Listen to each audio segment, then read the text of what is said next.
everybody, it's Chris from the Evermore podcast, Newcastle United podcast, and the Evermore YouTube channel. We're back with another Rumour Has It video. We're talking about players linked to the club over the summer transfer window. We've got loads of players being linked, as you can imagine, with the money that we have available from our new ownership. But we're going to get stuck into another player at the minute. He's a bit of a cracking player as well, so it'll be interesting to hear what you guys have got to say in the comments below. Before I do a little bit of housekeeping, if you haven't already, please click that like and subscribe button. We'd love to have you on board. We've had loads of new subscribers recently. We really appreciate everybody doing that. Great comments as well from guys in the video, so please keep them coming. Hit that notification bell as well. Make sure you don't miss out every time we have a video uploaded, whether it be one of our Rumour Has It ones like this or whether it be live ones weekly that we're doing as well. So let's get stuck into this player then. So, as we know, we've had our defence sorted now, so we're looking at midfield and attacking areas. And the latest player we've been linked to is an absolutely beast of a player, to be honest with you. He's a hell of a player.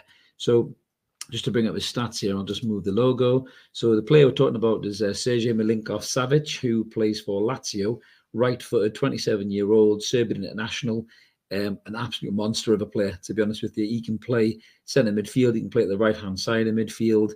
You can see from the key kind of areas there, the marks highlighted. The lad's got a lot of really key passes, long shots, passing, aerial duels. Looking at his stats there, you can see he stands out straight away. It's all greens, really. His kind of passes, his touches, his key passes, his goals as well. He's kind of getting 0.28 goals per 90 minutes. He's in the 96th percentile. Last season, in 37 Serie A games, he got 11 goals and 11 assists. So that's a hell of a performance from a midfielder there, to be honest with you. In terms of his aerials, you can see there 65%, very good in the air. Joe Litton's great in the air in our midfield as well, so it'd be nice to have some more firepower in there. You can see Mark's done a comparison slide as well against Bruno Guimaraes, who can do no wrong in most of our eyes. But you can see there in terms of what, Milinkovic-Savic can bring versus Bruno. Bruno's a brilliant player and he's been unbelievable since he's come here. There's no doubt. To me, he's the star player of the team. Him and Callum Wilson, and then Maxi third, really the three best players that we've got. When they're on the form and what they're doing and the way they can influence the team. But you can see there from the stat radar that Milinkovic-Savic really eclipses Bruno in a lot of other areas. Obviously Bruno beats him on pass completions and kind of goal created chances, expected assists, but in terms of actual assists and goals and shots, Milinkovic-Savic is way ahead of Bruno. Yes, he's 27, so he's a bit older than him, but he is a very, very good player, established player. He's got over 34 caps, I think, for Serbia, and he's got 6 goals or something like that. He's a really, really talented player, and he's a proper leader as well. He gets stuck in, he wins the ball back. He starts the play, he can finish the play. He's very good at making late runs into midfield, into the box, a bit like a kind of Frank Lampard-esque style. Very composed when he gets there as well. Doesn't flap, very calm under pressure. Very good in the air, as Mark's highlighted there. Quite often he appears in the last man in the box, and the defenders don't pick him up, and he buries a header in the back of the goal. So he is a really talented player. But the only issue we'll probably have with this player, to be brutally honest with you, is going to be the transfer fee. So as the story goes, and I say story loosely because there's the Sun newspaper. If you ran out of toilet paper, you can wipe your arse with it. But they are reporting that both ourselves and Chelsea had a £47 million bid rejected for Milinkovic-Savic because Lazio holding out for 67 million for the lad. Now, that's a hell of a lot of money. They wanted 85 pre-pandemic, but obviously, the pandemic screwed a lot of clubs up, and people are willing to accept lesser fees for their key assets, probably trying to make up for the money they lost during COVID, where the revenue took a huge dip. But 47 million quid is a lot of money for this player. Very good player, no doubt about that. Brings goals, brings leadership, brings a bit more grit to the midfield as well. Can do both, can attack and defend, can play on the right, can play through the middle. But when you're going to drop 47 million quid or 67 million quid even on that guy, you've got Moussa Diaby that we're still looking at for reportedly 60 million. Tillemans was up for grabs at 35. Do you really want to be spending that much money on a 27-year-old Serbian international who's never played in the league before when you could pick up a Tillemans for 35 or 40 million? I don't think we'll probably sign Tillemans, to be brutally honest with you, much as I was massively excited when I did the video, as many people would have seen, because he's a great player. But I don't think we'll get Tillemans.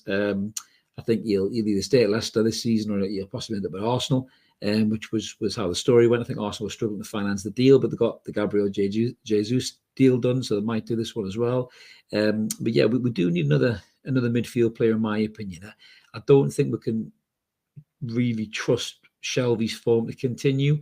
I just feel there's going to be a dip in that soon enough that maybe this season might be one season too far for John Joe to show he can do it at the top level. Obviously, Sean Longstaff and Willock are still very young players. Willock started his Newcastle career brilliantly, and obviously dipped a little bit. Obviously, the debacle under Bruce, and then Eddie Howe got him back playing, and he working hard and working on other parts of his games, not just goal scoring. So it's a big pre-season for Joe Willock. If Joe Willock can get back to that level of form, that we saw him at when he was influencing games and scoring goals, then maybe Joe Willock can force his way back into the side. Same for Sean Longstaff as well. He signed a new contract at the club.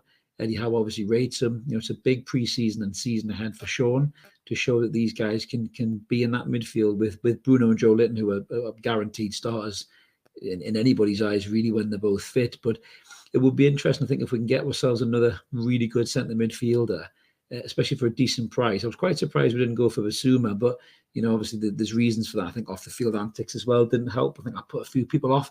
Obviously Spurs have spent big on him, but they might very well have a get out clause in that contract or something like that. But yeah, it would be nice to bring another central midfielder. But I think there's more pressing positions that need to be addressed. I think we've said this before. That right-hand side, Mark said that as well when we did one of our shows. The right-hand side needs to be addressed, whether it be an out-and-out winger or somebody can play in a forward three on the right-hand side. We still need backup for Wilson. We cannot go into the season with just Wilson and Chris Wood. If anything happens to Callum Wilson, we're in big trouble. We saw that already, regardless of how good Bruno and Joe Linton and Trippier and all these other guys can be. If we haven't got a backup striker when Wilson's injured, then we're in serious trouble. So, signing a midfielder for 67 million quid, as good as Milinkovic-Savic is, I don't think that's wise business by the club.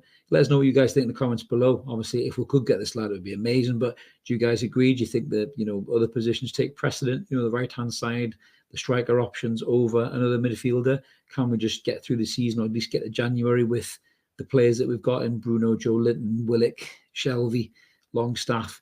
Will that be enough, to get us in a good position in the Premier League until January? We'll have to maybe reassess and bring in a couple of bodies as well. But yeah, drop a comment in, guys. We'd love to hear from you. Always do our best to reply to as many as we can. And as I mentioned at the start, if you haven't already, please click that like and subscribe button. We'd love to have you on board. Hit the bell as well so you never miss a video when they come out, whether it be the uploads like this or whether it be the live ones that we do every week. Me and Mark will be back on Monday with what's going on, so make sure you check that out. Just talking about some of these players who have been put on the transfer list, giving our opinion on it as well, and maybe talking about where they could end up possibly. And then we should be back on Wednesday with a debate show as well. They'll both be live, so come and join us, jump in the comments, and we'd love to have a big crack with you as well. This is Chris signing off. Let's keep supporting that team. We're United, and we'll catch you later.